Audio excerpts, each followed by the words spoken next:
A paz e a graça aos irmãos. Nesse vídeo venho trazer um assunto que há muito tempo, há mais de 10 anos, vem sendo colocado no meio cristão, no meio evangélico.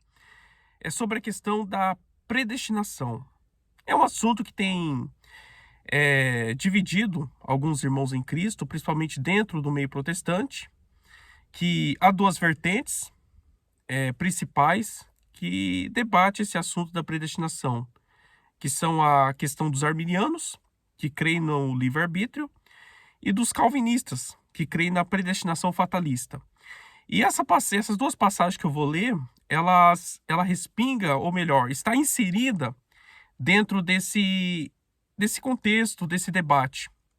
Eu quero começar lendo com os irmãos a carta do apóstolo Paulo aos Romanos, capítulo de número 8, a partir do versículo de número 29, que diz assim: Porque aos que dantes conheceu, também os predestinou, para serem conformes à imagem de seu Filho, a fim de que ele seja primogênito entre muitos irmãos. E aos que predestinou, a estes também chamou. E aos que chamou, a estes também justificou. E aos que justificou, a estes também glorificou.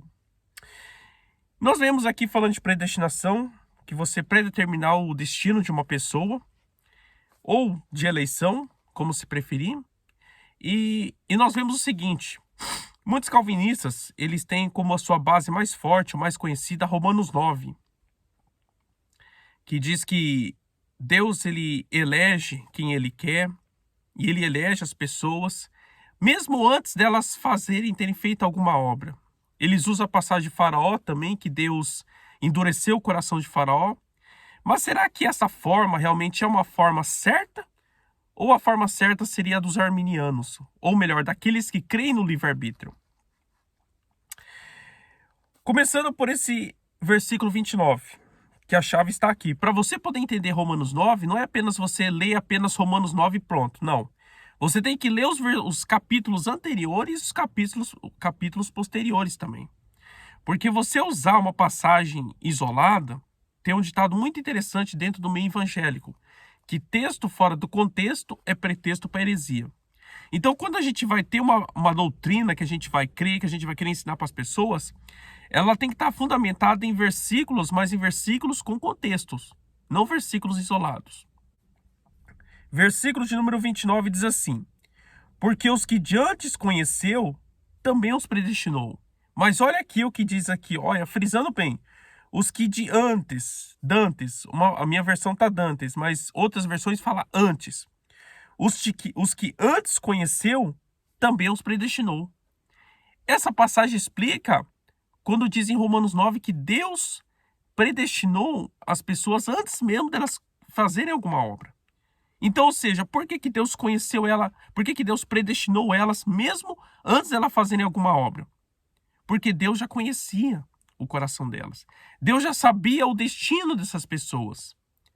E aqui a chave está aqui no versículo 29. Porque os que dantes conheceu, também os predestinou para serem conformes à imagem do seu Filho. E aos que predestinou, eles os chamou. Ou seja, isso daqui se encaixa diretamente com outra passagem que eu quero ler com os irmãos. Pedro, apóstolo de Jesus Cristo, aos estrangeiros dispersos no campo da Galácia, Capadócia, Ásia e Bitínia, eleitos segundo a presciência de Deus Pai, em santificação do Espírito, para a obediência e aspersão do sangue de Jesus. Graça e paz vos sejam multiplicados. Mas olha aqui o começo do versículo 2. Eleitos segundo a presciência de Deus Pai. O que seria presciência? Presciência é o conhecimento antecipado. Ou seja, uma coisa que você já conhece antes mesmo dela acontecer. Então, ou seja, nós somos eleitos segundo o conhecimento antecipado de Deus. E eu vejo que muitos calvinistas, irmãos calvinistas, que eu conheço alguns, e são irmãos sinceros, e tem parte em alguns calvinistas, alguns aspectos deles, principalmente quando se refere à liturgia de culto, que eu gosto dos calvinistas. Inclusive que eu estou até mais próximo deles do que de muitos arminianos. Eu creio, eu concordo Mas quando entra na parte da soteriologia, que é a parte da doutrina da salvação, não tem como eu concordar. Deus, ele nos predestina, mas segundo a sua presciência, segundo o seu conhecimento antecipado. E isso está interligado com o versículo 29 do capítulo 8 de Romanos. Quando que Deus, ele nos conheceu primeiro. De antemão ele nos conheceu e também nos predestinou. Ou seja, Deus, ele já sabia quais seriam as nossas obras, porque ele nos conheceu antes de nós nascermos. Ele nos conheceu quando a gente ainda estava dentro do ventre da nossa mãe. Ele já nos conhecia. Então, por isso que nós cremos no livre-arbítrio. Porque Deus, ele já nos conhecia antes mesmo da gente fazer alguma obra, seja obra mal, seja uma obra boa. Foi por isso que ele nos elegeu. Mas isso não quer dizer que só porque ele nos elegeu, ele nos conheceu de antemão, que nós não temos o livre-arbítrio. Porque quando você vê em Timóteo, em 1 Timóteo, fala que Deus quer que todos sejam salvos e chegue ao conhecimento da verdade. Mas peraí, se Deus quer que todos sejam salvos, por que nem todo mundo é salvo? Você vê aí que entra a vontade permissiva de Deus. Essa vontade permissiva não tem nada a ver com frustração. Deus, ele quer uma coisa, só que ele dá permissão para a pessoa escolher. É o seguinte, ó, Deus está te dando um caminho, Deus te dá 2 caminhos para você. Ele te aconselha a você ir para um caminho, só que ele fala, tá com você. Você tem a liberdade de você escolher. É isso. Deus, ele nos dá a liberdade para escolhermos o caminho. Deus, ele não é um Deus autoritário. Deus, ele não é um Deus tirano que quer nos obrigar a fazer as coisas, que nos fazem como robô, que nos manipula. Porque aqueles que não creem no livre-arbítrio, que Deus nos predestina segundo a sua vontade soberana e pronta, e só tem vontade soberana, ao mesmo tempo eles creem, mas de uma forma involuntária, que Deus nos manipula. É isso. Deus, ele nos manipula. Ah, mas então quer dizer então que eu não preciso orar para uma pessoa ser salva, para Deus não tocar no coração dela. Sim, devemos orar. E Deus, ele pode tocar no coração dela. Só que Deus, ele não toca de uma forma que toma o coração da pessoa diretamente, que acaba com o livre-arbítrio dela. Não. Em 1 Tessalonicenses, capítulo 5, fala para a gente não resistir ao Espírito. Quando Deus toca no coração de uma pessoa ímpia, ela pode muito bem resistir ao Espírito. Mas não porque o poder de Deus é limitado, mas é porque Deus, ele age no coração dela de uma forma que dá liberdade para ela escolher. O Espírito Santo, ele convence o homem do pecado, do juízo, da justiça, mas ele não rouba o coração. Agora, o que os calvinistas creem, Deus rouba o coração da pessoa. Deus, ele manipula a pessoa. Se Deus, ele quer que tal fulano seja salvo, mesmo que ele esteja no pecado, Deus vai lá, vai roubar o coração dele, vai manipular ele, para ele poder deixar a vida pecaminosa. E aquela pessoa que Deus não quer que ela seja salva, que Deus predestinou ela para ser vaso de ira, mesmo que ela esteja vivendo em santidade, Deus, ele vai fazê-la pecar. Viu como é contraditório para um Deus justo que é pregado na Bíblia toda? Então não tem como. Esse pensamento de que não existe o livre-arbítrio, de que Deus predestina as pessoas de uma forma arbitrária, é um pensamento que distorce o caráter de Deus, que faz de Deus até pior que o diabo.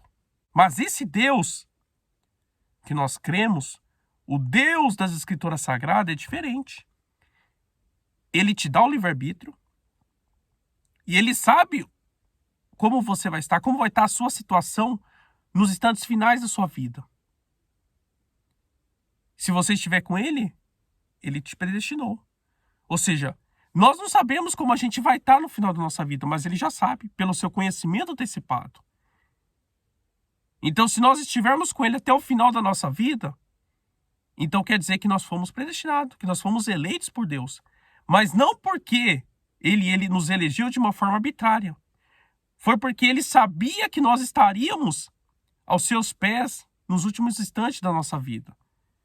Que depois de conhecermos o Evangelho, a gente não nos desviaríamos. Então, por isso ele nos predestinou, porque ele sabia qual seria o nosso coração. Ou seja, de uma forma mais clara, Deus nos escolhe segundo a sua vontade, segundo o seu conhecimento antecipado das nossas obras. Porque Deus nos conhece melhor do que nós mesmos. É que nem um empregado. Faz de conta que você tem 2 empregados. E o patrão, ele sabe muito, sabe muito sobre esses 2 empregados. Ele conhece muito bem eles. E você sabe mais ou menos, você como patrão, você sabe muito bem quais são seus empregados que são de confiança ou não. Então, para aqueles que são de confiança, você vai dar uma responsabilidade maior para eles. Agora, aquele que não é de muita confiança, você não vai dar responsabilidade nenhuma para ele. E assim também Deus conosco também. Deus, ele de antemão nos conheceu e por isso ele nos elegeu. Porque ele sabia como seriam as nossas obras. Sabia de antemão. E ele sabe nossas obras de antemão. Então, por isso que está interligado com a questão do livre-arbítrio. Nós temos o livre-arbítrio. Não tem como você tirar o livre-arbítrio com essas 3 passagens que eu acabei de mencionar. De Romanos 8:29, que fala que Deus de antemão nos conheceu e por isso ele nos predestinou. De 1 Pedro, capítulo 1, versículo 2, quando fala que Deus nos elegeu segundo o seu conhecimento antecipado, que está junto, está interligado essas 2 passagens. Você vê uma harmonia entre elas. E de 1 Timóteo, que eu vou deixar aqui embaixo na inscrição, que fala que Deus quer que todos sejam salvos. Que todos sejam salvos e cheguem ao conhecimento da verdade. Mas quando fala que Deus quer que todos sejam salvos, não quer dizer que todos vão ser salvos. Está falando apenas da sua vontade. E a sua vontade permissiva, não a sua vontade soberana. Mas o que seria a vontade soberana de Deus? Por exemplo, a volta de Cristo. É algo inevitável, é algo que vai acontecer. E é algo que está perto de acontecer. É uma vontade soberana. Agora, uma vontade permissiva é que você, que eu sejamos salvos. Que haja salvação de seres humanos em grupo é uma vontade soberana de Deus. Então, a vontade permissiva de Deus é aquela vontade que não está condicionada à vontade egoísta de Deus, que Deus ele não é egoísta. Olha aí, uma pessoa egoísta, a sua vontade tem que ser feita e ponto final. Porque o Deus que é pregado aí é um Deus egoísta, é um Deus egocêntrico, é um Deus que não dá liberdade para as pessoas escolherem. Mas o Deus da Escritura Sagrada é diferente. Por mais trágica que seja a escolha do ser humano, Deus ele permite que ele escolha, porque Deus, ele não é um Deus que manipula as pessoas. Ele é um Deus que explica, que ele mostra o caminho certo, mas se a pessoa não quiser seguir aquele caminho, ele dá a liberdade para ela. Eu não consigo ver nas Escrituras Sagradas um Deus arbitrário, um Deus que manipula pessoas tanto para estar do lado dele como para ir para a condenação. Não consigo ver um Deus disso. Estamos chegando a um momento, irmãos, que nós não temos que provar apenas que Deus existe. Porque para os ateus nós temos que fazer de tudo, nós temos que explicar, orarmos, falar das bondades de Deus, das maravilhas de Deus, para mostrar que Deus existe. Agora, para muitos irmãos, nós temos que mostrar que Deus não é o diabo. Porque um Deus que é arbitrário, um Deus que escolhe pessoas de acordo com a tua vontade, ele predestina pessoas também para condenação, só porque ele quer. Mas nós sabemos que o nosso Deus é justo, que o nosso Deus é benigno e que o nosso Deus, ele nos julga segundo as nossas obras. E ele nos dá liberdade. Isso é o que importa. Fico por aqui e Deus abençoe a todos.